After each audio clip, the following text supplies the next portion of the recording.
You're listening to Kill Cliff's Hazard Ground podcast with service members from across the military sharing their stories of combat and survival. And now, here's your host, Mark Zinno.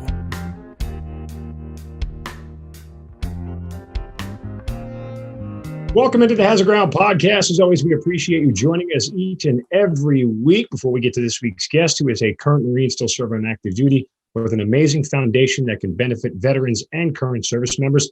More on that coming up in a moment. But of course, some homework for you guys to do. That is to remind you, Apple Podcast reviews. We're about halfway to 1,000, so keep them coming. It is so easy, guys, to leave a review. You can do it right from your smartphone. It doesn't have to be a long one. And you can just even leave us 5 stars and move on. We certainly need all those to keep this podcast growing and keep it continuing to grow this Hazard Ground community. So again, Apple Podcast reviews, very, very simple and very easy. Also, we just made another donation from what we've earned through our partnership with Amazon. You've heard me tell you about it every single week. You know, the one where you go to our website, hazardground.com, click on that Amazon button at the bottom of the homepage or under the sponsors tab, do all your normal Amazon shopping. We get a percentage of what you spend. And then we donate a percentage of that back to some of the charities. Well, we have donated to Guitars for Vets. If you remember a few episodes back with Nick Rucker, he is a veteran, a country musician, and ambassador for Guitars for Veterans, which provides veterans struggling with physical injuries, PTSD, and other emotional distress a unique therapeutic alternative. Guitars for Vets pursues its mission to share the healing power of music by providing free guitar instruction, a new acoustic guitar, and guitar accessory kit in a structured program run by volunteers primarily through the Department of Veterans Affairs facilities and community-based medical centers. So we were very happy and so glad we could contribute to their mission, even in just a small way, because it's you, the listeners, who are supporting our Amazon campaign that has certainly allowed us to make that donation. So thank you very much. And we are glad to support Guitars for Veterans.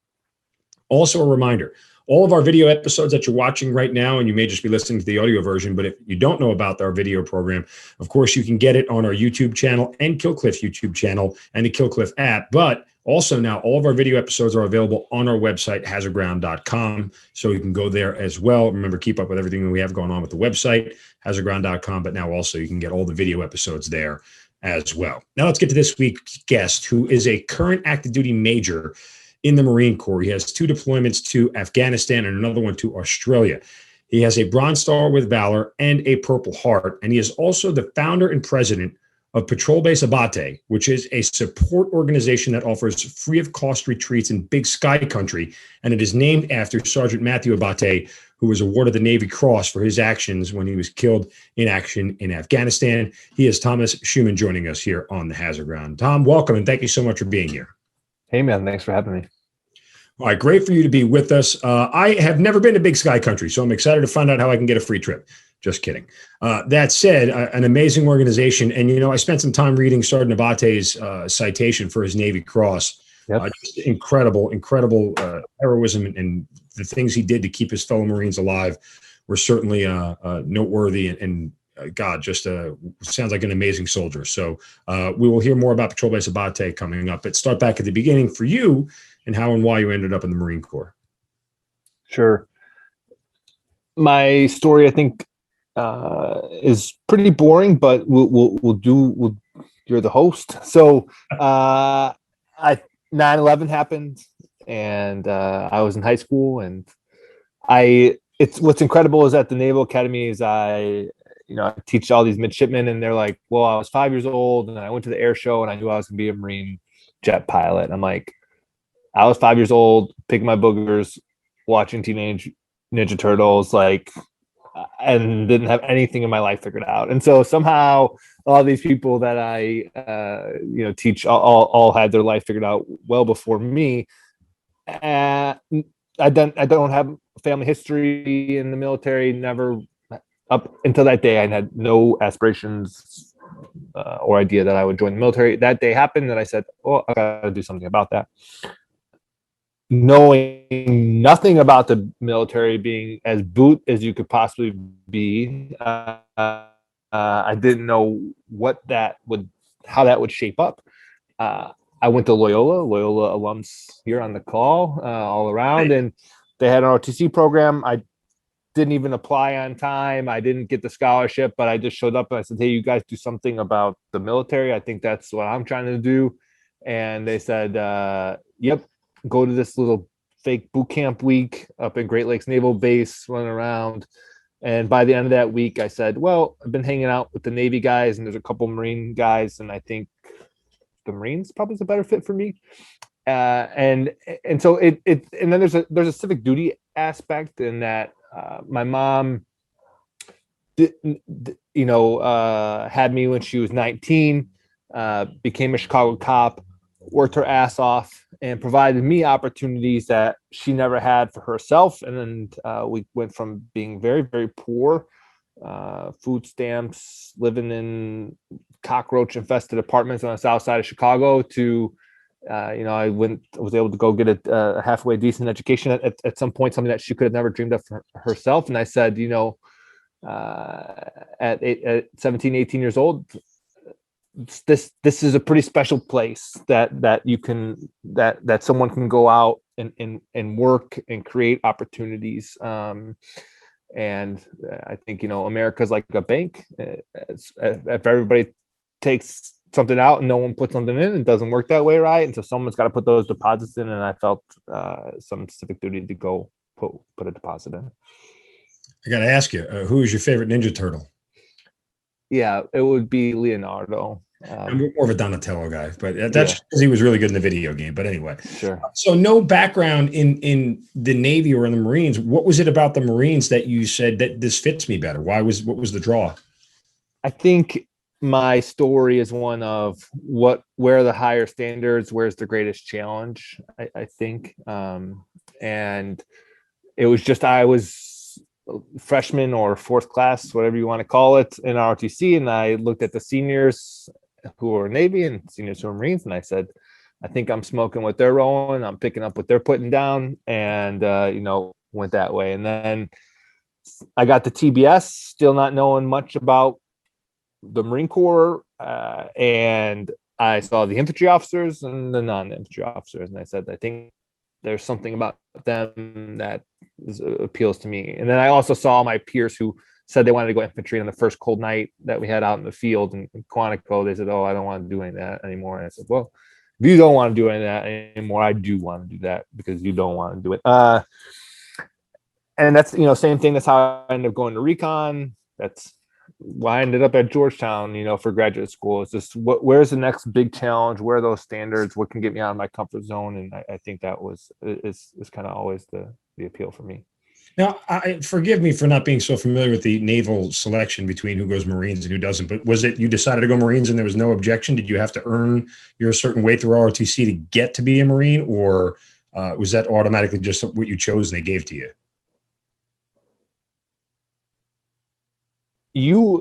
So if you're squared away and not all fucked up like a football bat like I am, I think you apply your senior year and you come in the program as a Marine option. Now you still have to go to officer candidate school and pass officer candidate school to ultimately get that commission. But since I didn't apply until a couple weeks into my freshman year, for 2 years, I submitted to the Marine Board. They said, your GPA sucks, your pull-ups suck, and so I thought I wasn't going to get the scholarship actually. And so I went down to the officer recruiter in downtown Chicago and I said, hey, because if you don't pick it up by your junior year, you don't get it. And it was my sophomore year and I still hadn't picked it up. And so I went and I did this called PLC Juniors. And I went down there for 6 weeks into Quantico. And on graduation day, my assistant Marine officer instructor, who was at Loyola and Northwestern, came up to me because he was down there acting as a sergeant instructor and said, hey, just so you know, you got the scholarship. I knew you had the scholarship, but I also thought you could use some extra training. So I let you ride it out here for the last 6 weeks. And you didn't have to do this because now you have to go again next summer anyways with ROTC. And I'm like, great. Well, good. I could use remediation, so it's fine. So you graduate and you head off to OCS for the Marine Corps. Did you know exactly how hard that was going to be, or was it not that hard for you?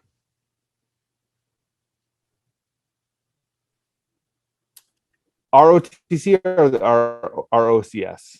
Your OCS. I mean, I was in ROTC. I know how hard it's not. I mean, it's ROTC is ROTC. Yeah. Yes. But I mean, OCS seems to be a little bit more difficult than ROTC was. Yeah. So, yep. Just a couple early, the hardest part about ROTC is just being hungover, going and drilling, so I think that was always the hardest part for me with ROTC. With OCS, when I went in 06, it was pretty hard. I think it had a 50% attrition rate. I am not inherently a squared away guy, and so I always need a little extra training to be squared away. And so I think there was a 50% attrition rate in the summer of 06. When I came back in the summer of 07, we were doing the surge, and there was a new CO down there at OCS, and I did notice it was a little kinder and friendlier officer candidate at school. I think we needed to meet some of those numbers. And I mean, OCS, you run fast, yell loud, run fast, yell loud. And if you could run fast, yell loud, you'd probably be okay. So when you graduate from OCS and you're done with ROTC, what year or month is it? I did 2 summer packages. So I mean, my last thing through OCS, it was July 07. And then, but I still had to do my senior year before I commissioned in May of 2008. And probably that senior year was significantly harder than OCS because I dropped so many courses throughout my first 3 years that I had to take 21 credit hours my fall and spring semester plus ROTC, and my metabolism slowed down my senior year. And I all of a sudden, and I didn't realize that I was getting fat until my gunny started to give me some good morning incentive training. So between my gunny giving me some inspections a couple times a week and then PT me and 21. So that was actually that last year, my senior year was pretty tough, but that was all my own doing. So yeah, commission May 2008. All right. So where do you go next? What happens next? Because you don't end up in deployment until late 2010. So where do you go first? The basic school, where every Marine officer starts. And I think it's great, foundational, it's basic, and it provides every officer in the Marine Corps a baseline on leadership and a basic understanding of the responsibilities of a rifle platoon commander.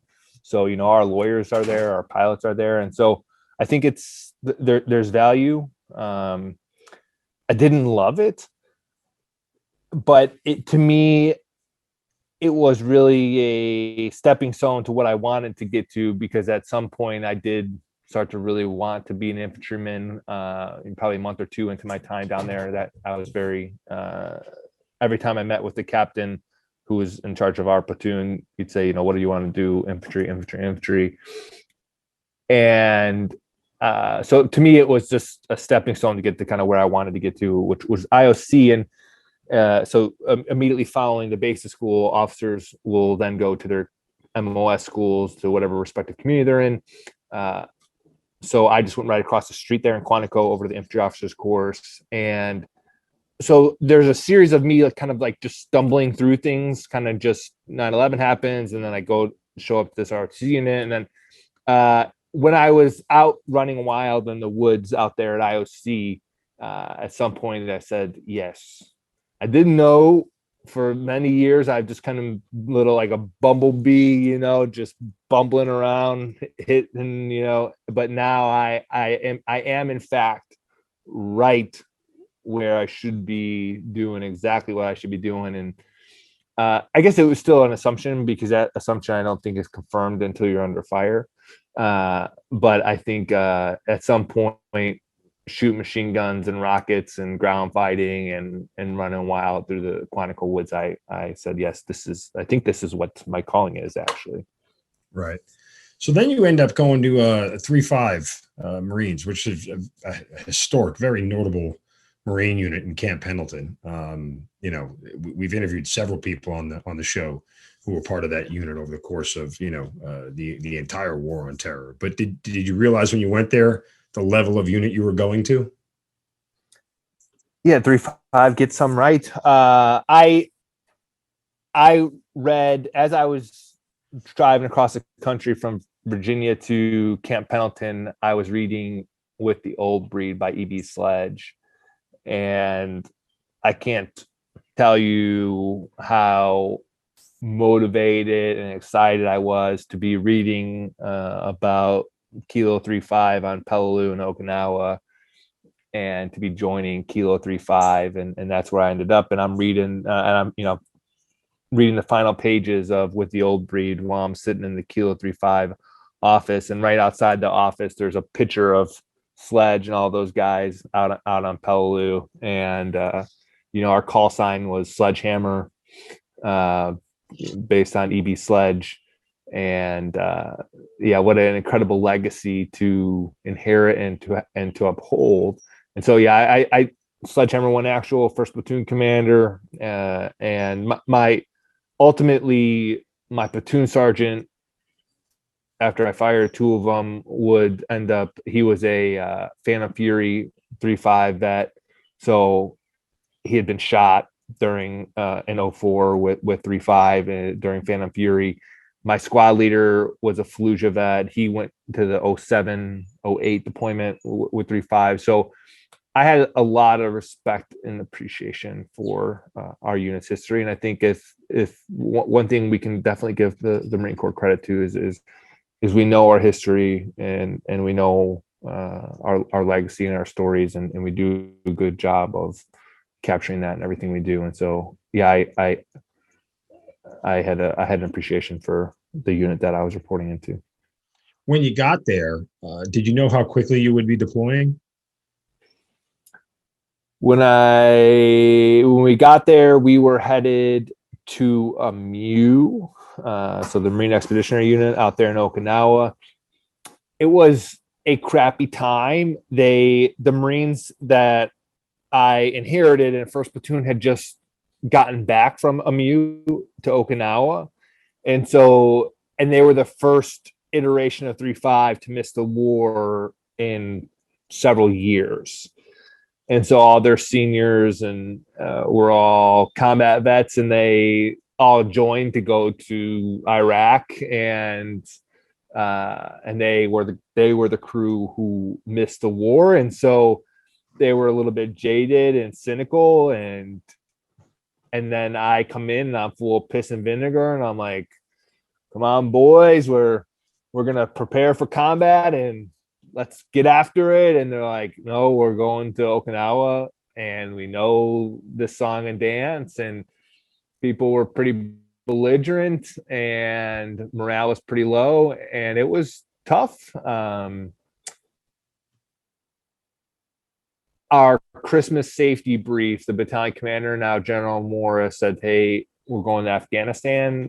And just like that, pivoted. And I said, okay, you don't want to get in line, you don't want to act right, you stay on the bench. So I'm only bringing the varsity team. And so you either get your shit together or get out. And from that moment forward, the remainder of my workup, easy day, no problems. Yeah. When do you get to Afghanistan? Late September 2010. Did you know what your mission was going to be? So one unit in 5th Marines had been to Afghanistan, and that was 1-5. And they had a very Cohen-centric deployment. They came back, and it was, kissing babies and KLEs and that kind of stuff in hearts and minds. And so that was that was kind of what was on my mind. You know, I read 3 Cups of Tea on my way over, trying to learn the Pashtunwali code. And but right before we left, the battle space commander for the AO that we were going to, the area of operations that we were going to, which was, we were going to rip out Kilo 37, Kilo 35 was going to rip out Kilo 37. And Kilo 37 at the time, it was Captain Cohen, now Lieutenant Colonel Cohen. He's the battalion commander in 2nd Battalion, 6th Marines. He had been medevaced. And so his company was still deployed. And he comes to talk to us up there in San Mateo and Camp Pendleton. And the reports that he gave to us were, it was not Singin district was not, the Northern Green Zone was not kissing babies. And you got this, Cohen is the most intense guy. There's a great op order that he delivers, if you look it up on YouTube, before his company pushes into Singin. And he's like, the tactical task is to breathe fire. You're gonna kill the enemy. It's like the most incredible savage op order you've ever heard. And so this guy is like very naturally a meat-eating savage. And so, and then, you know, he's just been medevac from getting blown up so many times. And he comes back and he starts talking to us and it's like, oh shit. And so I think that was kind of the first real indications that we were about to go get after it. I think I'd still been so indoctrinated into coin that I still thought I was going to be winning hearts and minds and shaking hands with the mullah. But I think pretty quickly I came to understand that that was not the case. And for those civilians listening, COIN is just short for counterinsurgency. As far as the type of operations that are being conducted. So when you get there and you're on ground, what's the operational tempo like from a day-to-day basis? I got there and within 24 hours, I led a 96-man patrol out to secure 3 battalion NAIs, named areas of interest, without having done any type of RIP, left seat, right seat. It was just, hey, we're going to send 4 or say again. Is that overwhelming? You know, I will tell you, IOC does a great job. I had great squad leaders and we had a really aggressive workup. I was stressed out planning this operation to take 96 dudes outside the wire. It was my first time in combat and we move in Ranger file. So it's this long snake. And I did not have half of my platoon outside of the entry control point of the patrol base. And we were in a complex ambush, IAD initiated, multiple firing positions. Hey, welcome. Yes. And, again, half my platoon still inside the patrol base, and I'm trying to get up to the front where they've got the IED. And as I go to run through an open danger area, enemy PKM medium machine gun opens fire down a PDF between these 2 cornfields. I dive behind a pile of giant opium. The poppy actually is, the poppy's all stacked up. And so I'm concealed, but I'm not covered. And also the guy knows that this is where I just dove behind. And so he's just raking this pile and all this poppy is popping over my head. And I had the platoon commander from the previous unit with me. And I had my machine gun squad leader who had a M203 on his rifle. And I said, Nykirk, I'm going to pop up, start suppressing. I need you just to throw some HE into that window. Got it? Good. I'm suppressing. And so I stood up. Bang, bang, bang, bang. He stands up, shoots a couple pretty mic rounds. We get into the next field. And that platoon commander turns to me and goes, okay, Lieutenant Schueman, now that you got your car, how about you make a decision? I'm like, my decision was to not fucking die right there. Like, do you think I was concerned about getting my combat action ribbon when I am 5 minutes into my first patrol, getting mowed down, I'm pretty sure the car was going to come. That was not motivated to get a ribbon. I can assure you that. So yeah, it was at some point the compound that we wanted to set up, because it was going to be a 3-day operation. The compound that we wanted to set up in, that's where the whole village was staying allegedly, and they're like, you can't stay here, and you can't. And so like, okay, well, where should we? They said, oh, go stay in this house over here. So we go into this different compound. It's abandoned. We're walking around, and a grenade comes over the wall, and I look and I see a grenade, and I'm like, you do the drill, it's frag out, but then it's grenade when the grenade comes, enemy grenade, and I'm like, grenade, and diving out of and I'm thinking, I got 96 people out here. How did somebody get so close? And I said, I do not have good battle tracking right now. There's clearly gaps in my lines. It was 10 minutes before that, we had gone firm in this cornfield, and I'm trying to figure out where the hell we're going to go, since they're saying that we can't stay in this compound that was our primary compound that we were going to set up in to run our patrol base operations out of. And I hear a couple shots, and my squad leader comes back to me and goes, "Sir, Lance Corporal Teague just shot someone." I'm like, okay. Did they have a gun? He's like, yeah. And I'm like, okay. I'm like, okay, killing is authorized.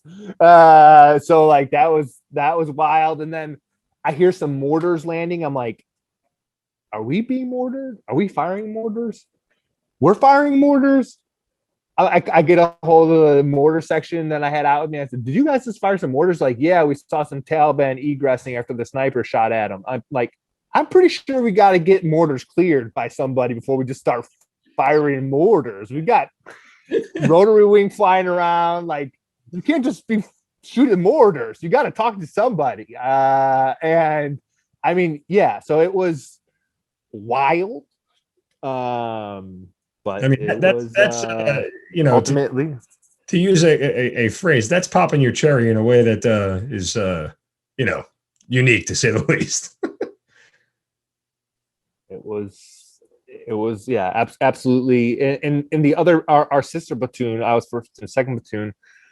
What we were doing is we were trying to do this diversionary tactic to draw the Taliban down south towards us to allow recon to insert to the north. Recon was jumping in to Sangin.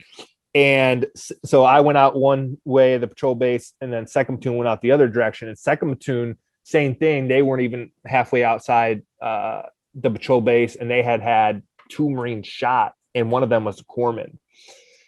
And I mean, it was absolutely the Wild West. Yeah. Was there any moment that you started to wonder, what did I get myself into? Yeah.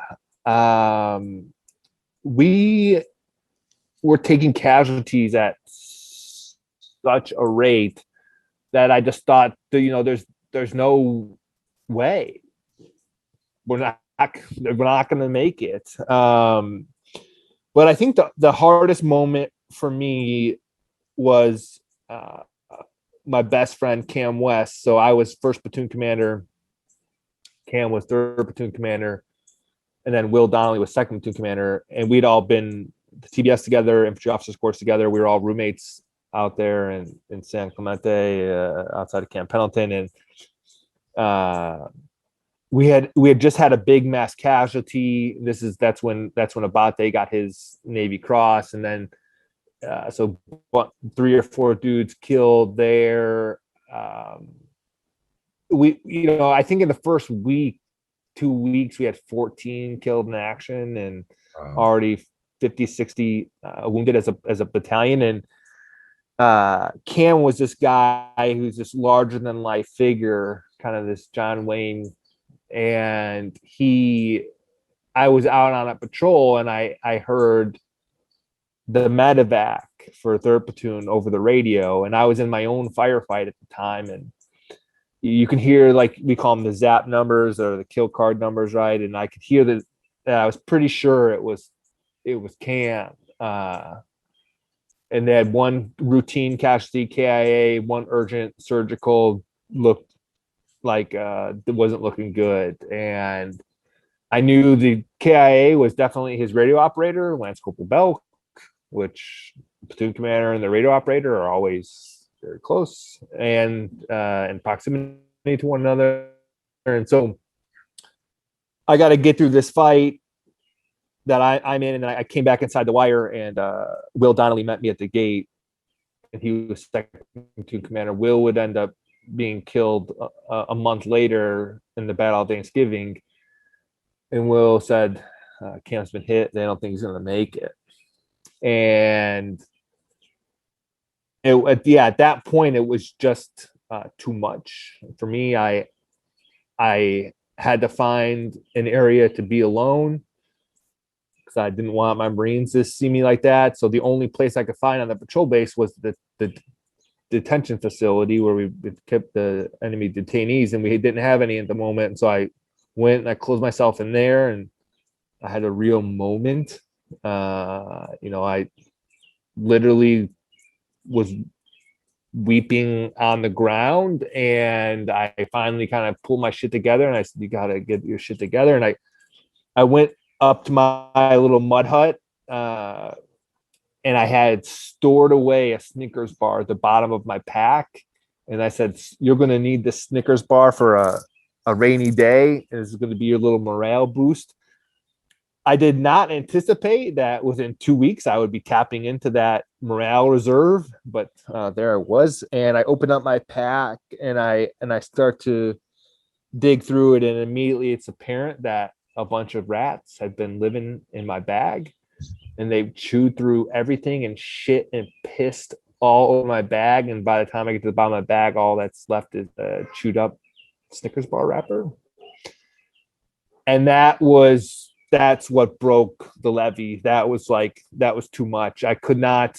And so I broke down. I was physically ill, like throwing up, chills, fever. But come the next morning, I said, I can't be combat ineffective like this again. I have troops to lead. And, I teach literature at the Naval Academy. And one of the novels that I teach is Gates of Fire. And the Spartans had this routine that they would do before, or ritual that they would do before they went into combat, where they broke their bracelets, and they would keep half, and then they put half in a basket. And so that if they were disfigured and you couldn't recognize them, that you could, it's so just similar to what our dog tags are. But really what it was also about is that they left their humanity, and then they had to go do warrior type stuff out there. And after that moment, it was a breaking of my bracelets moment, where my expectations, I now had the proper expectations to thrive in combat, and I was able to compartmentalize anything that came up after that moment. And so it was, there was just I never felt like tactically or technically unprepared, but that was a moment that I said, hey, you've got to change. You've got to be able to compartmentalize this stuff. And then, there's moments like when one of my team leaders gets hit and loses his arm, and one of my Marines hands me his fingers and says, I found McLeod's fingers. And it's like, oh, thank you. But he doesn't have an arm anymore. And so you put these fingers in your cargo pocket. And then there's, I can talk about several moments like that where no amount of training can prepare you for some of these moments, some of these conversations that you'll have to have. But I think when it comes to decide, communicate, act, or suppress, assess, move, kill, I think the cycle of the infantryman type stuff, I think I was always, and that's like I said, it's an assumption. At infantry officer course, I said, I think I'm in the right job. And then when the bullets and the band-aids and the bombs all start coming off, and you can keep your head, and you have this equanimity, and you could be that calm, and you could have that self-composure. You say, oh yes, I think this is probably the right job for me. Tom, I want to get to those expectations in a moment, but I do want to back up. When you were alone in that detention center and in that cell, and you were on your knees and you were crying, what were some of the emotions and thoughts going through your head in that moment? Was it just pure, devastation at loss, or was it agony? Was it frustration, anger? I think, yeah, it was probably all those. I think, as you say them, it's like, yep. So I was mourning potentially the loss of a brother. I knew his family very well, and so I'm thinking very much of his family at that moment. I am frustrated that at the time we were getting our asses kicked. So angry, frustrated. When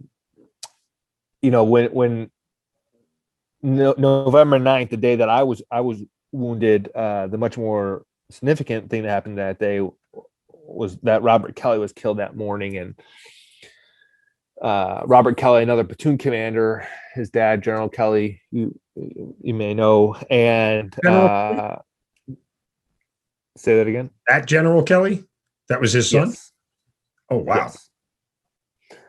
So Rob and I had gone to infantry officer course together, and again, Rob was in Lima Company, I was in Kilo Company. Rob, while we were both lieutenants, Rob was prior enlisted and had done a deployment to Fallujah with 1-8 as an assaultman, and so he was a mentor of mine.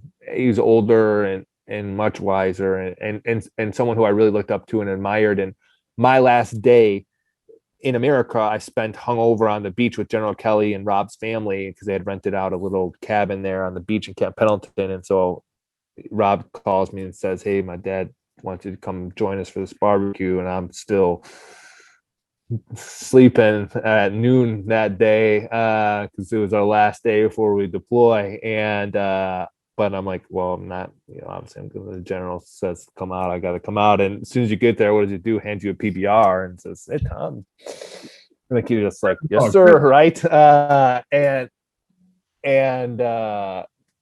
when my company commander came in on November 9th, I think one of my first thoughts is that any minute there's going to be a Keiko officer standing outside his wife, the general, and Mrs. Kelly, his brother John, and sister Kate, and so I think you not only does your heart break because you're losing your friend, but then you those families become your families too, and you know them, and you know that they're about what's about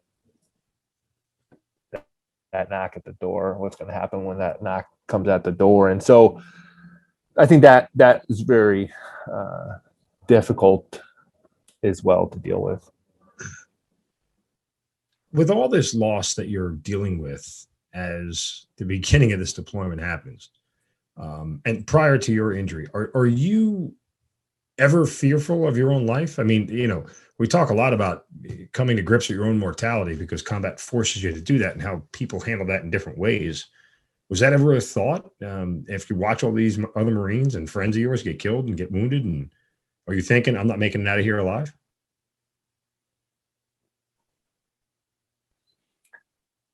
Yeah, I was pretty convinced at some point that I thought I would not make it out alive. I also think I am very grateful for that moment.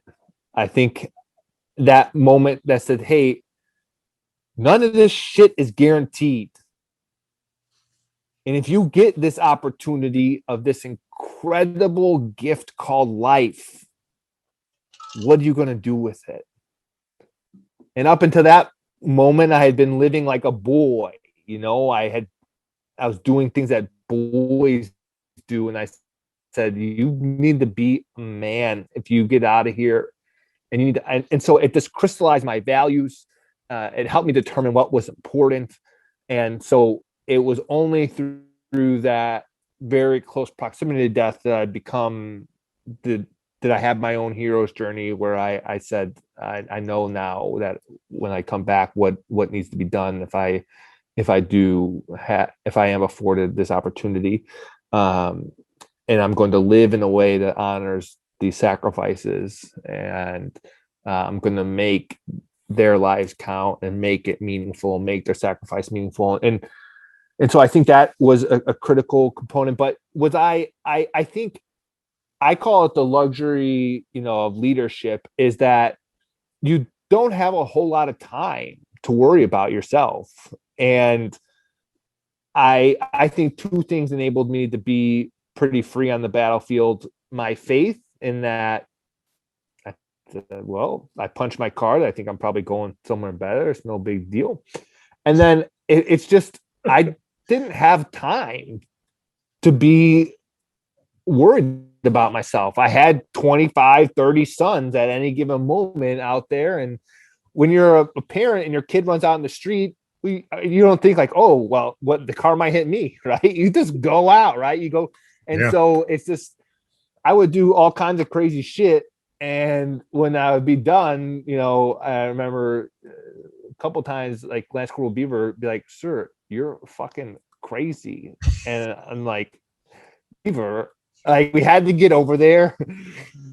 And I was the guy that needed to do it. And that's, it's the idea of never asking your people to do something that you aren't willing to do yourself. It's the fighter leader concept.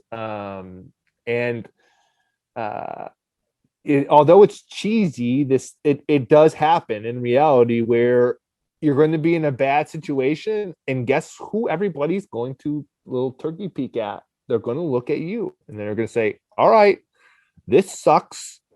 What are we going to do?" And you got to be like, "You're going to follow me, boys. Are you ready? I'm 6'3" with a big ass head, and I'm going to be the first one up, and I'm going to be running. And guess what?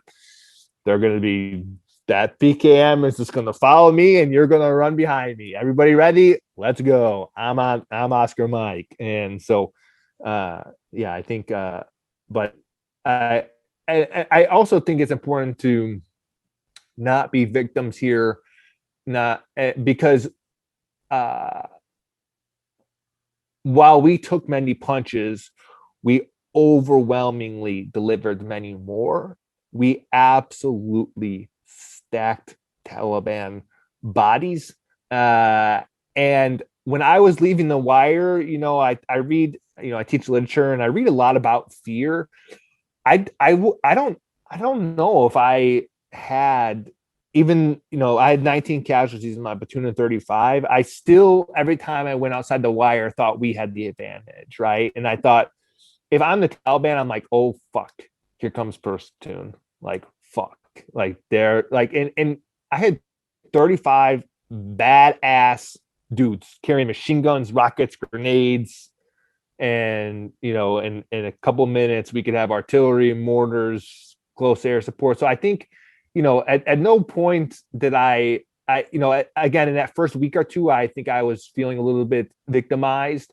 But I quickly found that once we got the lay of the land and got our feet under us, that we were, punching much heavier than they could ever dream of. And the best remedy for any loss that we took was getting a win. And so on November 9th, when I was blown up, my squad leader and my platoon sergeant were also blown up.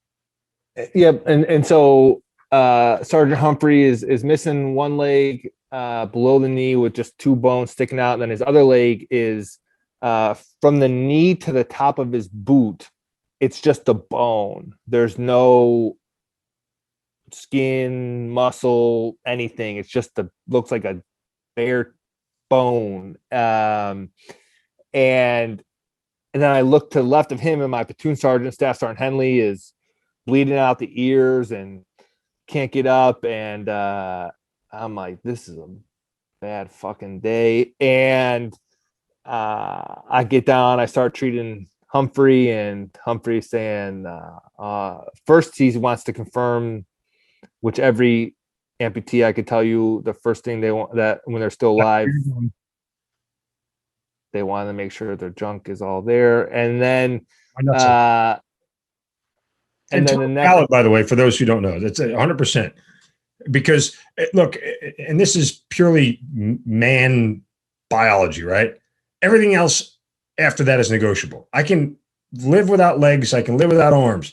You take my junk away, and we have to have a whole different set of conversations. And so that's the line of demarcation, if you will. Yes, 100%. You know, we had several amputees in my platoon, and undoubtedly the first and foremost thought on their mind is that. And once you kind of clear that up, like you're saying, everything else everything else will buff out. They haven't come up with a prosthetic. And then, you know, my squad. Yes. Not that I'm aware of. Maybe they have, but I'm not 100% aware that it exists, nor would I try it. But a different discussion again. So, yep. Definitely a rabbit hole. And so he keeps saying, "Sir, I can't believe I stepped off the trail. Our rear of our patrol had come under heavy fire, and we were out there QRFing another patrol that had a casualty as well. Sergeant Michaels had been blown up and would end up losing his leg. And when we all came together, he steps off the trail and he keeps apologizing. I'm like, Humphrey, you could probably don't worry about it, bud. You know, let's just no one's and here's this guy that is apologizing, missing his other leg, and a guy who would almost die several times in flight and then almost die again in Lundstuhl. And what's so remarkable about these Marines that I led and I served and fought alongside is, as we're carrying Humphrey off the battlefield, you know, he keeps saying is, I know I'm heavy. And why don't you guys just put me down and take a break?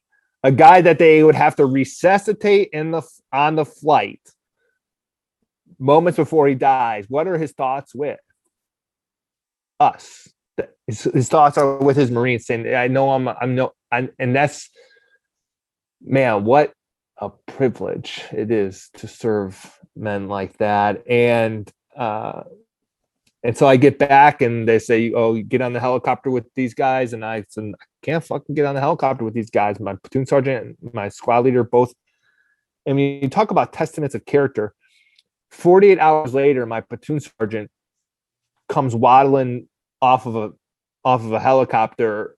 And I'm like, "What are you doing? Your ears were bleeding out 2 days ago." And he's like, "Yeah, I snuck on the first flight coming back here.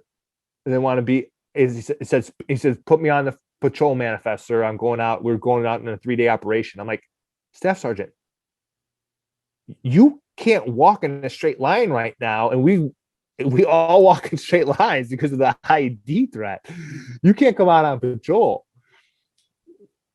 You rest assured, Staff Sergeant was on the first patrol outside the wire. Staff Sergeant, who was in Fallujah with 3-5, like I said, had been shot in Fallujah in 2004 when he was a squad leader.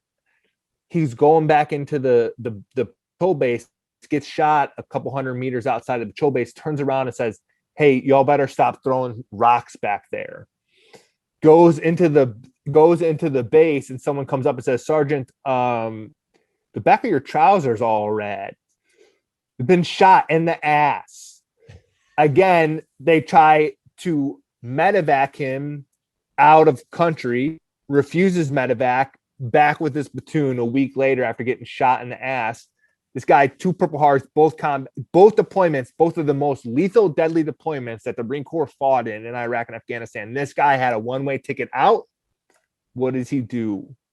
Comes back as soon as he can to get back and lead and fight with his Marines. And so I think so. The next day, I led an Operation Humphrey's Revenge, and I said, we're going right to the hornet's nest, and we're going to stir it up, and we are going to fuck these guys up. And so I think that was what was really important for me, is that when you take that loss, when you take a punch, you got to show the men that, hey, the enemy isn't invincible, and that we're down, but we're not out. And the units that I found struggled were the units that would take that punch and then kind of go a little bit, feel sorry for themselves, or go a little bit internal. And it's hard to get that momentum back. But if you say, hey, I got an L, but tomorrow I'm getting a W, and I found that to kind of be the best remedy through those kind of situations. Yeah, going back to those expectations you talked about before, is that some of it not only understanding loss and how to deal with it and how to cope with it internally on your own, has sort of flipped that switch, but also, that ability to counterpunch? I mean, were you aware that that was part of the coping mechanism for you guys? Are those the expectations you were referring to? The expectation is like you're so we'll stick with the fighting metaphor, and the boxer metaphor is like that you're in the ring, and that you have an expectation to get hit. And if you have an expectation, if you understand that you're in a fight, you're going to get your hands up. And when you have your hands up and that punch comes, it's not to say that Mike Tyson throws a punch at you and you got your hands up, it's like, oh, nope, no problem. No, it's probably a fucking problem. But it's a difference between being out a 10 count or getting knocked down and being able to get back up on your feet and fight. And so for me, it was this idea that, like, having the situational awareness that, an ambush is coming. I'm going to make myself more resilient and sustain less trauma from that ambush, because I am now have the proper mindset and the proper expectation that I am in a hostile world. There's a reason my gun is condition 1 at the time. There's a reason that I've put my flak jacket and Kevlar on when I went outside this patrol base. It's because there's someone who is actively attempting to hunt and kill me. It's fine because I'm also actively trying to hunt and kill them. And I think I've got the better team of hunter killers. And so it's no problem. And so I think it's this idea that the Stoics called a premeditatio malorum, or premeditation of evil. It's the idea that evil exists, it's coming your way. And when you can once you accept that, then it's you stop becoming a victim, you stop merely surviving, and you can start to thrive, I think, in those kind of scenarios. You kind of glossed over a little bit of the fact that you were blown up as well. And you were, awarded a Purple Heart. What happened to you specifically? Yeah, I don't remember a lot of it. The last thing I kind of remember is well, actually, I didn't remember any of it until it was kind of retold to me, and then those files got put back into the bank. Yeah, I had, just some superficial stuff, but I was knocked out unconscious for, I couldn't tell you, a couple minutes, I think, something like that. And when I got back inside the wire, I'm bleeding, head is little not feeling great. And my company commander says, he goes, "What happened?" And I'm like, I don't fucking know. like I could I went to that space and space was blank. The IDC is like, you need to get on that helicopter that's leaving. I'm like, well, no fucking way. And said, okay, well, you need to take 2 weeks off. I said, okay, roger that, doc. And then, next day we went out and we got after it. And, that was November 9th, 2000. Like I said, started off with Rob Kelly. Then, it was just a bad day all around. And what is this, 2021? I just made my first appointment. Well, I just finished my first appointment a couple of weeks ago at the NICO Intrepid Center, which is this TBI clinic in at Walter Reed. Mm-hmm. And I've got a couple issues or whatever, and but you're always too busy. I went right back to Afghanistan with recon and as a JTAC, and then I go to the School of Infantry and I'm the director there, and then I got a company, and then it's then I'm at grad school and just had a new kid, and so there's no, and I just said, look, you're in your last year teaching here, and if you don't get this shit checked out now, you're never going to get it. And you got the best, clinic in the country 30 minutes away from me in Annapolis here. And so I finally made an appointment, and it was, I think I encourage, everybody to get their stuff checked out. I had, a dozen referrals from that. And one of them was to behavioral health, and I'm just starting that process and finally going to see the wizard. And I think it's been uncomfortable, but I think the verdict is still out. But I can tell you that it's helped me be much more introspective to think about, like, how my your thoughts, feelings, and actions, right? Like, why am I feeling this way? Why am I acting this way? What am I thinking when I start to kind of, and so I lack that introspection, like, until, the wizard starts to say, like, well, what are you thinking when you're feeling like that? And I'm like, oh, actually, like, or you're thinking this thing, like, how do you start to act when, and I'm like, so, like, I basically, for 10 years have kind of just glossed over some shit that probably needs to be addressed. And so I think it's overall it's been a very productive experience to kind of go get this thing checked out finally. Through the prism now of being married and being a parent, and watching your kids grow up, do you wish you had made a choice like that sooner to go get checked out? Because, I mean, when it's just, and you talked before about, the things in combat that you chose to do and people thought you were crazy. And I always kind of harken back to that scene in Saving Private Ryan where Tom Hanks stands up to get shot at, and Tom Sizemore, his E7, says to him after the fact in the movie, says, if your mother saw you do that, she'd be very upset. Right? Like, you make those kind of decisions now that I think back, would I do those same things again, knowing what else I have with a family and children?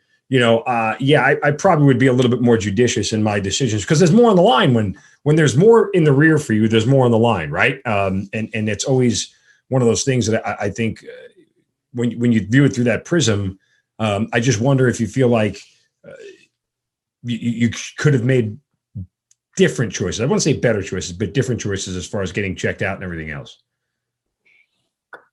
Sure. I mean, undoubtedly there's a reason that we have people enlist at 18 to 22, that frontal cortex isn't fully developed. You are much more willing to take a lot of risks, and then you have less collateral damage associated with you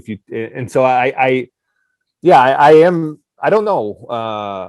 Obviously I haven't been in combat since I've had my two kids, and I assume it works into the calculation. How could it not? And there's plenty of fathers who have had to make those kind of decisions on the battlefield. So rather than speculate, it'd be probably better just to talk to them. But yeah, when you're talking about, my mom, I tried to do a failed amphibious assault across the Helmand River, and as I was drowning, I was very slow. The Marine Corps does a very good job of indoctrinating you about gear accountability and gear retention. And I was about in 12 feet of water and pushed down to the bottom. And basically I knew I either need to pull the quick release strap on my gear or I'm going to drown. And but then Officer Candidate School comes back in your mind and it says, well, then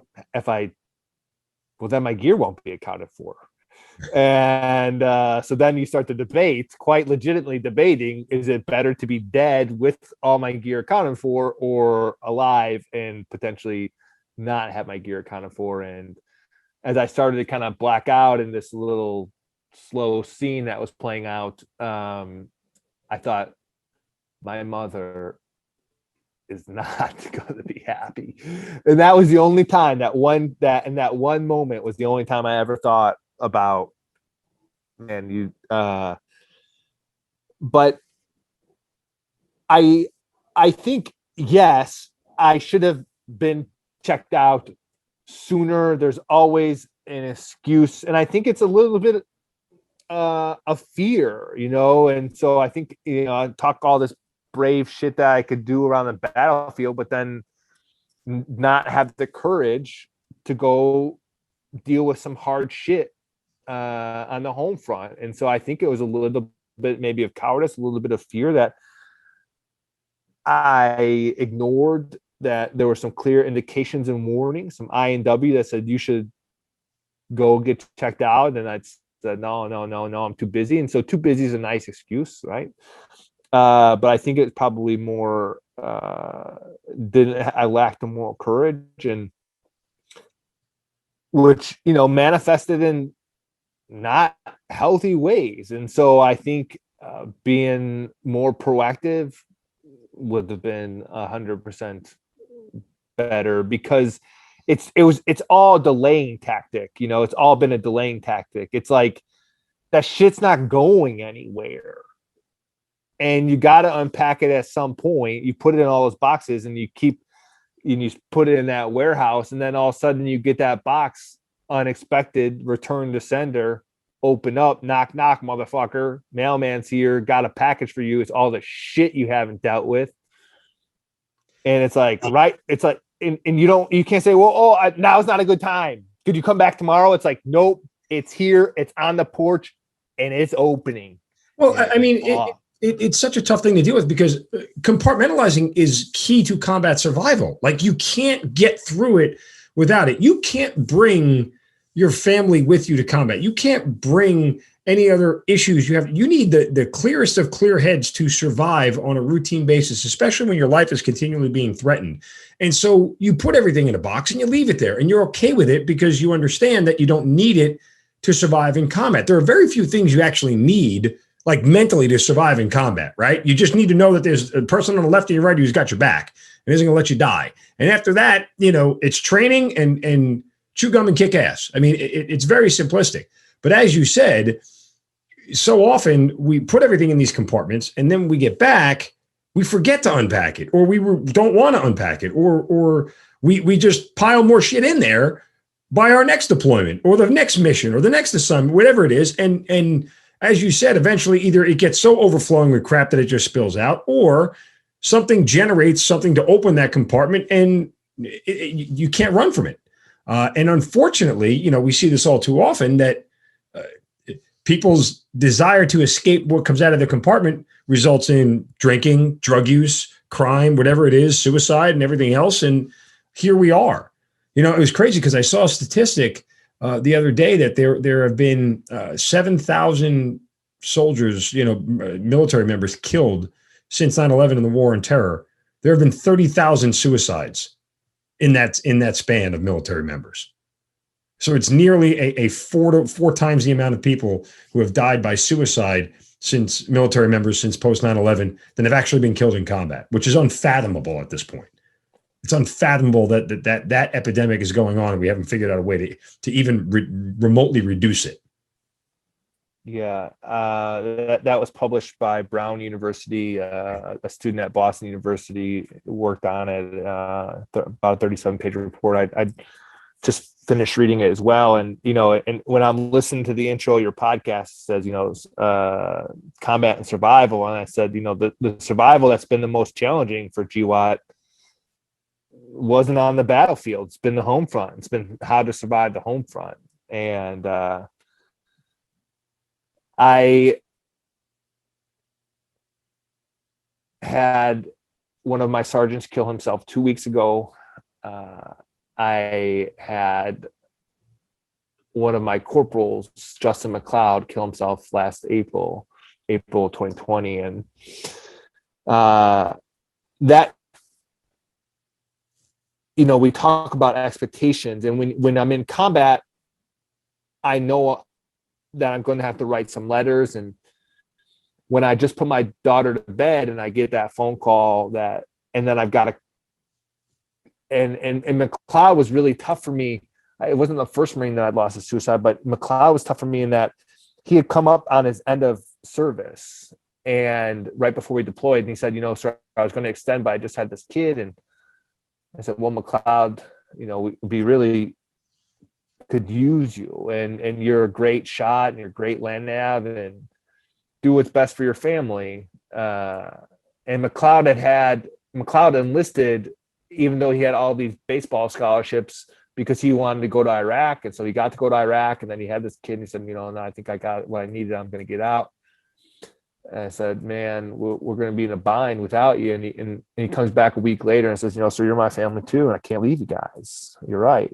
And 2 months later, like I told you about that Marine that one of my Marines handed me his fingers. Well, that's McLeod. And so then I go up to McLeod and he's flatlining, and I got to talk to this guy who was so excited to coach his son Desmond's little league baseball team and play catch. And this guy who was a star athlete, and now he's missing 2 of his legs and most of his arm. And as he's flatlining in front of me, I'm saying, hey, McLeod, you got to stay with us. You got to stay for Desmond. And everything inside you you feel like you're getting torn apart inside. You just want to cry. But you know that everybody feels that way. And if you do it, it's not an option for the leader in that moment. And so I'm trying to talk to this guy about his newborn son, and then watching him die. And then I'm able to convey that message, and I see him click, and he starts to fight, and he stays with us, and he stayed with us for 10 years. But he had surgery after surgery, and he's always on the meds, and he eventually loses that battle. And within 2 more months, I had 2 more Marines kill themselves. So I had 3 Marines in a 3-month period in 2020 kill themselves. And I said, that's it. I gotta get involved. And so I studied trauma, moral injuries, and from an academic perspective while I was in the graduate program at Georgetown.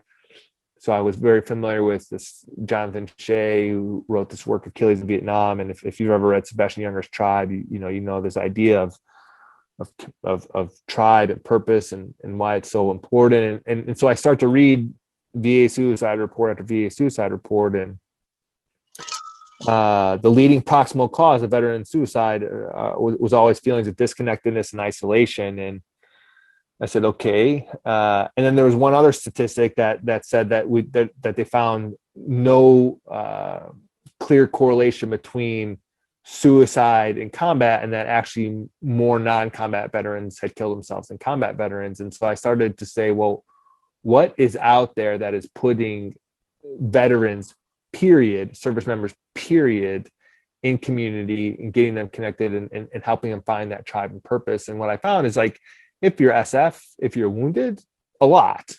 And what I found is about 98% of the resources were allocated to about 2% of the population. But that didn't support what the data was saying, that everybody is struggling with this. And actually, the people who are struggling with more are the non-combat veterans. And to me, it makes sense that if you're a Navy sailor enlisted on a submarine and you are in charge for a strategic asset, right? You work in the engineer room of a strategic asset that and you're in close quarters with a crew for months at a time. And then you get out and people, and you say, oh, I was a E4 in the Navy. Do you know, like, not really many people give a shit about that. And there's no foundation out there for you. And I talked to a guy at Glock today and about supporting Patrol Base Abbate, and he had met Sergeant Abate's parents and wanted to call me to talk about it, to see how he could help. And he's like, yeah, well, I usually we, the stuff we do for raffles are for, I won't say their names, but it's like this foundation, this foundation, this foundation. And I said, oh, like, yes, so does everybody else, does the things for those foundations. And I'm glad that we allocated that's where our primary focus was, that we asked the people who do the most, the people who made the most sacrifice, our special forces veterans and our wounded veterans. I think they should be the main effort. But there could be a supporting effort one, there can be why after 20 years have we not started to bring on more organizations that to say, hey, you served and you had this incommunicable experience where everybody to your left and right, you said, I'll die for you. And then you get out and guess what? You will not find that in society. And so I understand that veterans, regardless, I find the exact opposite in society. It's not I'll die for you. It's I'll cut your legs out from underneath you at the first chance to better myself or advance myself. Like that's, it's not only that it doesn't exist, the polar opposite exists. Sure. And so I wanted to say, hey, no barrier to entry. Service alone gets you admittance. Everybody else wants you to put you in a box and say, tell us how special you were, tell us how disabled you were, tell us how PTS you are. And I just want to say, hey, you might have those things and that's okay. We're happy to have you on the team, right? But I don't need to put you in a box. I just want to, I know that we all need that tribe. We all need that connection. We all need that community. And I just want to say, if you raise your right hand, come on in. Admin clerk in the Air Force, you're in, supply soldier, you're in, marine logistics, you're in, Navy sailor, like surface warfare, you're in, and people keep saying, when we started, people kept saying, well, I was just but I was just right. And we're programmed to condition to feel like unless you were killing bin Laden, your service doesn't matter, right? And so people say, well, I was just I said, no, fuck that. Like, you served, it matters, you're in. Oh, but somebody needs it more than me. Look, dude, lady, there are plenty of good resources out there for people who need in treatment, inpatient type stuff. Maybe somebody does need it more than you. We're saying that, hey, wherever you're at in the spectrum, we all need community. We all need that purpose. And so we went out, we got 340 acres out in Montana, a ranch, because I think good shit happens outside. And then I said, let's make it free of charge. Let's continue to make it inclusive in that we'll meet you where you're at. You don't have to, this is not the Patrol Base Abbate mountain bike club, right? It's a Patrol Base, whatever. And so we've got fight clubs, bike clubs, strength clubs, book clubs, yoga clubs, art clubs, surf clubs, you name it. We'll be into what you're into. If two veterans are into it, we'll bring you out to Montana. We'll free of cost, and you come out and you do the thing that you're in. So again, get rid of every kind of excuse that you could have. It's free. You rate it. We're doing what you're into, right? And you're going to come out here. You're going to do some work. You're going to rest, refit, and we're going to get you prepared to, because the mission, this is really a mission prep thing that we do out in Montana, because after we spend 4 nights out there in Montana around the fire, getting outside, doing the stuff that you love, the expectation is that you then go back and join your local club. And so we've got over 20 local clubs right now. And those Patrol Base Abbate local clubs, again, no dues, no secret handshakes, no smoky back alley rooms, right? It's like, let's get back to service. And so we partner with local service communities, local service organizations that are already trusted in the community. And so like our Southern California chapter goes out with Recycle for Veterans and goes and cleans up the beaches, because veterans are people of service and you want to feel like you're serving and sacrificing, right? And so we say, we're going to provide you a venue and a space to continue to serve and sacrifice. then there's obviously a social aspect to that, and getting connected locally is sustainable. It's enduring, and it gives you the opportunity to feel like, and to me, as an English guy, I study narratives, right? And this narrative that's formed around veterans that were broken, damaged, disabled, entitled, and I said, no, these are not the veterans that I know. And so not only are we not broken, damaged, disabled, where are the people who are still serving in and out of uniform, and we're in your communities, and we're addressing the greatest needs within our communities, and we're men and women of service, men and women in character. And so let's rewrite that narrative. Let's challenge that narrative that's kind of crystallized about veterans, and we can demonstrate that through our example out there in our local chapters. And I would say the last aspect there is that we have a huge active duty push, because we want to get left at bang. We want to be preemptive on this, and everything else is very react. And so at some point, whether it's 4 years or 40 years, somebody hands you this piece of paper, they say, hey, you're not this thing that you were. And it's like, well, I'm actually still in the uniform. And you're saying, it's like, nope, you're not that thing anymore. And so what we want to do is what the VA suicide reports will tell you is like the most vulnerable period is that first year.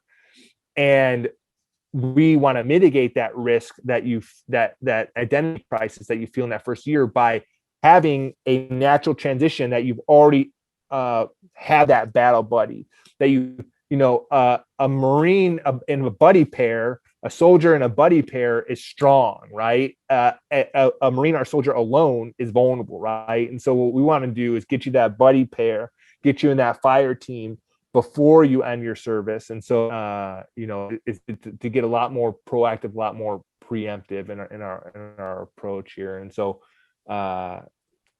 whether you're a PFC or the general and you're on active duty, we want you on the team. And we're very excited that we've got 3 retreats coming up in July. Book club, fight club, and strength club are all going to be out there in Montana doing that. We just sent last weekend, we sent a crew up Mount Rainier. Our outdoors club just went out and climbed Mount Rainier. In April, we had our hunting club come out and shoot some turkeys. And so, if you raised your right hand, you're in. You're on the team, period. That's awesome. You lost so many guys out there, sustained so many casualties. What was it about Matthew Abbate that wanted to make you name this after him? Yeah. I mean, he's the most legendary guy I've ever met. He was the Achilles of our generation of Iraq and Afghanistan. Men wanted to be him, women wanted to be with him. His Navy Cross doesn't even do him, justice. There was a day that he said, sir, they keep ambushing you from your flank, and they're shooting at you from 2 tree lines away. And if I got in that intervening tree line, I could do a lot of work. And I'm like, okay. He's like, but I need to go alone. And I'm like, Abbate, you want to be 500 meters away in between us and the enemy by yourself? I don't know. It sounds pretty sketchy. He's like, sir, just trust me. I got it. And I'm like, all right, dude. He killed 12 guys that day. He had this suppressed Mark 111, I think, and it was the SAS, and you could just hear and I was a pretty aggressive platoon commander, and so I would say, hey, let's go do this, and people would look at me like, how about we don't fucking do that, right? And then I'm like, all right, who's gonna come with? And it'd be like crickets, and Abbate would be like, I'm in, sir. And as soon as Abbate is in, the rest of the hands start to come up. Like, okay, well, if Abbate is here, like, we'll probably be all right. And so even though he was this larger than life figure, he was so humble, and he treated everybody with dignity and respect. From the lowest guy to the top guy, and he's got a son as well, and I just said, hey, we're building. There's 20 million veterans, and then they're all eligible: reserves, National Guard, active duty. They're all eligible to be part of our organization, and so we're building something here pretty special, and it's gonna And I said, we're going to build this epic thing, and who's the most epic legendary guy I know? And I've always felt compelled to continue to honor all the Gold Star legacies, like you point out. I got to tell a couple stories today. Will Donnelly, Robert Kelly, and I could tell many more. But Matt Abbate is he's just the coolest fucking dude, and the greatest warrior ever. I fought alongside a lot of badass dudes. Abbate was the lion. He was head and shoulders above us all, and I think what we're building is a pretty special place, and I want to name it after a pretty special guy. That's awesome. It speaks to an interesting concept that you're including everybody, right? And one of the things you said before that kind of resonated with me, at least from the Hazard Ground standpoint, is that we hear that a lot from people who we ask to come on the show. Well, I don't have that interesting of a story. Like I didn't do anything. I'm not the American Sniper. I'm not Lone Survivor. But that doesn't minimize anything of what you've done, and it doesn't minimize any importance to the story that you have.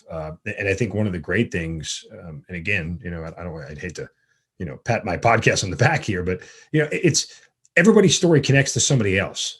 And that's the point of the community, right? You don't know who around you is going to be able to relate to what you went through or your story or your feelings or your emotions. And I think that it's so important that, there is a certain amount of inclusivity in what you're doing with Patrol Base Abbate. That's super important, because every perspective that's brought to the table is just more information, right? It's more knowledge. It's more perspective that people might not be able to see on their own. I think that's really unique about what you've done and super important. Yeah. It doesn't have to be a competition. We ask everybody to check their egos at the door. It's Instagram has kind of created this reality where everybody follows all these soft pages, and they think, if I didn't have dual nods and jump off a little bird helicopter, then I must not be shit. And it's like, look, that is 1% of people. Those are bad motherfuckers. Like, and they rate that our appreciation that they're keeping people up at night, and that someone in the dark corner of the world are doing God's work, right? So, of course, we should thank God that such men live and continue to hold such high standards. But like, again, I think, like you're saying, that each story matters, and it doesn't need to be, well, they did this, and so that it doesn't minimize or marginalize the fact that you decided to serve, and all services should be selfless, and there's sacrifice involved in all service. And I think we're building a large tent, and we're saying, hey, you got a seat at the table, and we want you in. So, where are you with all of your compartments and unpacking them all? I like the boxes idea. I also kind of say, like, there's a sea bag, and you kind of brought that up, that you kind of keep packing more and more into the sea bag. And to me, it's like the sea bag haunts me. It's always follows me everywhere I go. There's a great scene in I think it's Madhorn, or is it Fields of Fire? I think it's Fields of Fire, where the staff sergeant comes back, and he's hitchhiking out of Camp Pendleton back to see his wife. And this whole hitchhiking scene, he's carrying this sandbag, and the sandbag is obviously this metaphorical kind of thing that he's carrying. And I just listened to Marlantis did the speech this Memorial Day down at the wall, and he sent me his talk down there. And he talks about your ghosts are behind you, but you got to put them out in front of you, and you make them your ancestors. And to get them out in front of you means you need to turn and address them and call them by name. And it's a process, man. And I think writing has really helped make meaning of much of my experiences. And so whether teaching English at the Naval Academy and studying at Georgetown, I think writing has been super helpful for me to make sense of a lot of stuff that I'm working through, and just finally having the courage to to open the box and look in and know it's going to be painful, know it's going to be hurt, but it's also necessary. And so I think I don't know, it might be a lifelong project here. Maybe I'm in the early stage, but I've at least started. Yeah. Are any, existentially, are any of us ever completely, done unpacking our compartments? No, I think there's an argument that as life continues to go on and more things happen and more trauma gets entered into, you deal with things as they come to a certain extent, which prevents you from digging to the bottom of your compartments, as we stay with that analogy. So yeah, I think it is a lifelong process. And I think a lot of people who have been suffering with post-traumatic stress, and they know that it's never complete, right? You're never at a finish line with the whole thing. It's not the flu. Hey, I'm cured, I can go back to normal. It's something that you're going to live with and manage on a routine basis. So, my concern for anybody I talk to with this whole thing is, making sure that there is an understanding that in our desire to help other people, that remember to help ourselves. Like you've talked repeatedly about how much, Patrol Base Abbate means and what it is. And, you're downloading all this information now to students at the Naval Academy, and you're continuing to, gain knowledge through reading and writing and everything else. But what are you doing to make sure that, under the surface, that you're addressing things that are going on in your world? And it's sometimes it never hurts to have somebody just ask that question, because it's as simple as that question can begin the process of opening up a compartment that you hadn't touched before. Yeah, no, you're spot on. What do your students know about your military career? Have they ever asked you? Have they ever questioned about your experiences? The mids are conditioned to hear officers talk about themselves, because I think officers like to talk about themselves. And yeah, but officers feel like just because they can, that often that they should, and I would say that that's not the case. And so many of the officers I have encountered on the yard want to start talking about, well, in 1993, and I'm like, man, what's in it for today for these mids? What value you bring in? I got it. I think I brought in, and so the mids always want to hear the background stories. But what I try to, when I talk to the mids, I think I teach literature, right? And so I just find where those combat experiences intersect with the text, and what lessons that we can draw from them, from my experience and from what kind of text is teaching us. And then I just try to really drive home that, maybe you came to the Naval Academy to play lacrosse, and maybe you came to the Naval Academy because you wanted a good engineering degree. Just maybe no one told you, but now I'm reading you the fine print. You're here to fight, win, kill, and if necessary, die. That you are part of this violent persuasion, because war is an extension of politics. And so someone said, hey, we couldn't talk it out, so we need you to go kill the other person and convince them to end, right? And so, and no one is going to have a really passive experience about that. No one's going to say, oh yeah, sure, like, no, that person's going to try to kill you too. And that means you, the surface warfare officer, that means you, the submarine officer, that means you, the naval aviator. Guess what? You are all participants in this violence. And just because we've been lulled over the last, the GWAT, that not a whole lot of ships or submarines, just understand, go back to World War II and understand that's what World War III is going to look like. There's going to be a lot of ships at the bottom of the ocean. There's going to be a lot of planes getting shot out of the sky. And so we are all here as active participants in this violence. And more importantly, you're going to be leading men and women, serving men and women. And you have this sacred oath, you have this sacred duty to do everything you can to prepare that man or woman for that moment. And you have an obligation to start preparing yourself now. That's why you're here. Start preparing yourself. Don't wait 4 years and say, oh, maybe now I'm ensign so-and-so. Maybe it's like that Marine and that sailor, they're waiting. They're waiting for you to lead them. And you don't know where none of us can predict where we'll be in 6 months, a year. When I checked into my unit, I was going on 31st MU, right?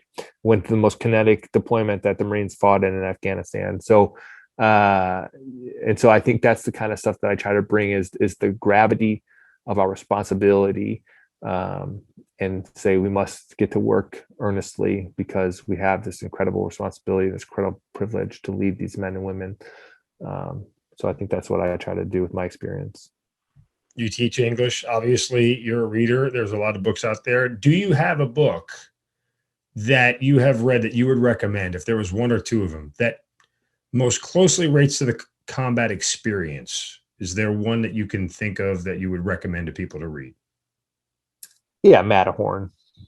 I think I'm going to recommend Matterhorn. I think that no one is going to read Matterhorn and be like, damn, that major gave me a shit recommendation, right? Like, I'm confident that you go read Matterhorn, at the end of it, you're going to say, oh, wow, that checks out. So if you want to know what it feels like to be in the bush, if you want to know what it feels like to be in a firefight, if you want to, Carmel Antis, Matterhorn is going to take you there. And that's the great thing about literature is it's like a lighthouse, and it can shine light in dimly lit areas that you haven't been before. And it says, hey, now this is not a full out, this is not the exact experience, but this is kind of, hey, this is what this looks like. And so none of us have to be flat footed when we encounter something. We can always get a free rep. It's all there. It's all in a book. You just got to open it up and take a look. Is there anything about your combat experience that maybe keeps you up at night, or you wish you had done differently? Yeah, I could armchair quarterback myself all day. How often do you do that? I try to avoid it at all costs, because every Marine of mine that was killed, I see things that I could have done differently. I wrote, again, I said I do all this stuff through writing. I wrote a post about this sea bag, and I wrote a post about it, and about how some days it feels heavier, and some days I can't, no matter where I go, that sea bag is in the same room with me. And I was really not, I didn't write it for this purpose, right? I don't write any of my shit for pity or sympathy. I just write it because I got it right. And then I put it up because maybe someone else might feel the same way or benefit from it. But, a couple of my Marines reached out and said, sort of like, no one judges you for those decisions you made. And, but I what would I do differently? I didn't know there's a book called Attacks by Rommel. So Rommel, the German Rommel, right? And in my first couple of firefights, I was a little bit hesitant to exploit my successes, because the unit we ripped out kind of told us, hey, you can't do this and you can't do that. And if you go there, you'll die. And if you do this, you'll die. And don't do this. And I'm like, well, shit, like, what can you do? And like, and they kind of had built the enemy up to be this 10-foot tall guy. And so there were a couple, I think, really missed opportunities that had I pressed the attack, because the enemy was not used to dealing with a unit that I think was as aggressive as we were. And I think that there were openings, and I said, oh, we were pretty successful today. Let's just consolidate here. And I think that we had some opportunities to really fucking crush them. But I was a little bit nervous of my own successes, or my platoon successes, I should say. So I would read attacks before I went to combat, and try to model some of what Rommel talks about in that book. And then I would be more familiar with awards. I think I didn't have very strong company leadership, and I think I had a senior staff NCO in the company telling me, you can't you can't write any more awards for your people. And, these freaking Marines were running through minefields and charging machine guns and doing crazy heroic shit on a daily basis. And then I get this admin first sergeant telling me that, you can't write any more awards because you've exceeded the make-believe quota or whatever. And so I feel like I wish there's no excuses, right? It's not OJT, when you're an officer, it's you lead and be prepared to lead, and both administratively, tactically, technically. And so I think I could have, I wish I would have had a little bit more administrative savvy and a little bit more moral fortitude to kind of say no, like.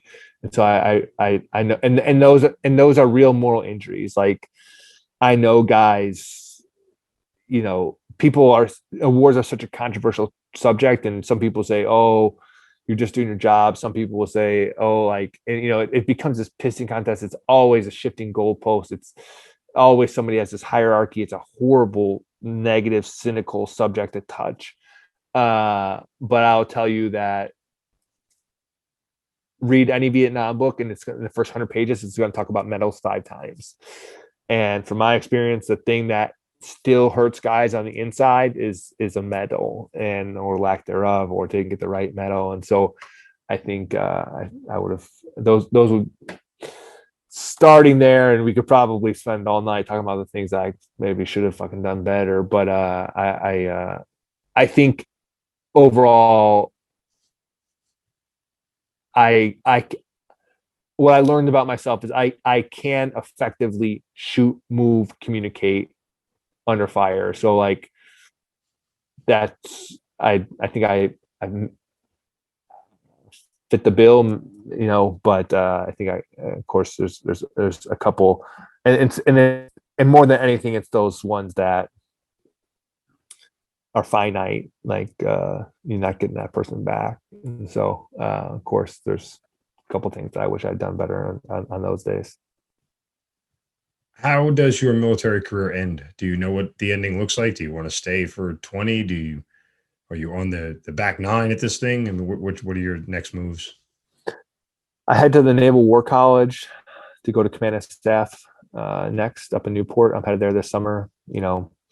Never in my wildest dreams could I imagine that the Marine Corps was going to send me to 3 different universities to get 2 different master's degrees like they have. But I've been very fortunate after spending 10 years driving hard and fast in the infantry to have 4 years here in the middle of my career to kind of think and learn. And the Marines are paying me to use my brain. They're always paying you to use your brain, but I think I would like to be a battalion commander, and so that would put me at 20, and I don't have any ambitions beyond battalion command. So I think it would be great to have 1,200 men leading an infantry battalion, and I think I would be very content retiring after that. But who knows? The Marines say to you, Tom, we need you to deploy again. Do you have any hesitation whatsoever? In a fucking heartbeat, man. Yeah, that's my shit. I mean, the junior Marines, being with the junior Marines, I mean, that is what sustains me. That is my lifeblood. That's what fills my cup. It's why it keeps me in the seat. It's what keeps me in my uniform. And then I think war is a racket, but I do love fighting. And so if you said, I would say, hey, I recommend you don't do the war. Oh, you don't give a shit what the major has to say? Yeah, no shit. All right. Okay, so the war is still going. All right, send me to it, right? I'm happy to go fight it because I do very much enjoy the heat of the battle. So yeah, I'd put me on the first plane. Yeah. There's a couple of screws loose with that statement, right? You probably, when you go into the doctor, make sure you mention that part to them, see what their response is. I'm not a qualified clinician or anything, but Sure. A couple of screws loose though. No doubt about it. Yes. It's funny. I mean, look, I said the same thing to my wife. Like, I would love to take a brigade overseas, right? Like, I would love to go deploy as a brigade commander. And she looked at me like I was crazy. You're going to leave the kids? You're just going to go? I'm like, yeah, I mean, because it's kind of what the life that we've chosen, right? Like it comes with it. I'm not putting it over my family and my kids, but this is part of the whole operation, I wouldn't, I'm not like out there actively looking for one, but if I was in the spot and they said you're going, I wouldn't even hesitate. It's just part of the deal. Yes, sir. So, well, look, I appreciate your honesty, man. There's a lot that we began to unpack there, and all of your story, I think, resonates with a big part of our audience. So, thank you for sharing some very tough details with us. I can't imagine it's fun ripping that Band-Aid off. I hope there's some catharsis in it for you. I hope that every time you tell it gets a little bit easier. Not that it's going to ever make it okay, or it's ever going to make it something that, is the pill less bitter. But I think we found a lot of times in talking to people that, especially when it's somebody who relates to it, that there's a shared understanding and empathy that we all can rally around, so to speak. So I do appreciate you being so honest with all those things. But that said, I'm also wishing you for the best of your physical and mental health going forward. I mean, obviously the injuries you sustain will have some sort of effect on you. Let's just hope we can get all those things worked out. Right. And part of, I think your courage in doing it, even if it is 10 years later, is knowing that there is a roll of the dice, that they may tell you, look, you're unfit for duty. Right. And that's the scariest thing about this whole thing. For people who have chosen this as a more than a career, it's a passion. It's as you said, it's what fills your cup. To have that taken away from you for something that's completely out of your control is a dangerous and scary place, because then when you take that uniform off, it's like, what's left of Tom? You have to reinvent Tom all over again. And it goes to what you spoke about with suicide. All of a sudden now I'm something different. I'm something I wasn't before, and I don't have that connectivity. So, not to preach to you or anything, but that I'm sure you understand the importance of that mental health and understanding where you are with all that. Yes, sir. You're making me very nervous when you call me sir. It's okay. This is a rank-free podcast, trust me. So, well, look, I wish you nothing but the best to you and your family. Best of luck to you with and continued success with Patrol Base Abbate. And for those who are interested, it's PBABBATE, phonetically Papa Bravo Alpha, Bravo Bravo Alpha Tango Echo.org. PBAbbate.org is the place you can go. You guys can donate, you can check out, and you can right there on the website, you can just fill out an option to be part of the whole thing, right? It's that simple. That's simple. Okay. Well, again, good luck with the rest of the teaching. Thank you so much for telling us your story, Tom. We certainly appreciate it. And as always, man, thank you for being part of the Hazard Ground. Thanks for having me. Semper Fi. That'll do it for this week's episode. We certainly appreciate you joining us. Make sure you guys follow us on all the social media sites, Facebook, Twitter, and Instagram at Hazard Ground Podcast. Make sure you're following Killcliff as well at Killcliff. Check out their YouTube page as well. You can get all of our podcasts there. Don't forget about our website at hazardground.com and our Amazon promotion, of course. And as always, we'll talk to you guys next week. You've been listening to Killcliff's Hazard Ground podcast, hosted by Mark Zeno. If you have an interesting story to tell and you'd like to be on the show, send us an email at producer@hazardground.com. And if you like the show, don't forget to subscribe, rate, and review on Apple Podcasts. Thanks for listening. We'll see you next time.